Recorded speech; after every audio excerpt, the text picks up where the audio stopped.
Hello everyone and welcome back to another tutorial from Tech for Gamers. In this video, I'm going to show you how you can enable or disable dynamic jump on the SpongeBob SquarePants Titans of the Tide game. So let's get started right away.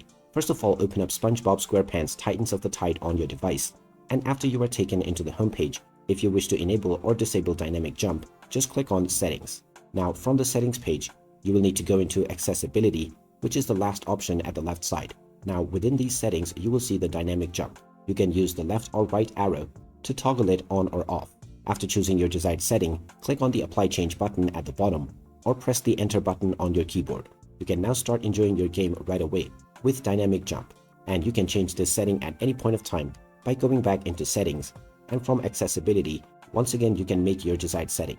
So there you have it. That is how easy it is to enable or disable dynamic jump on the SpongeBob SquarePants Titans of the Tide game.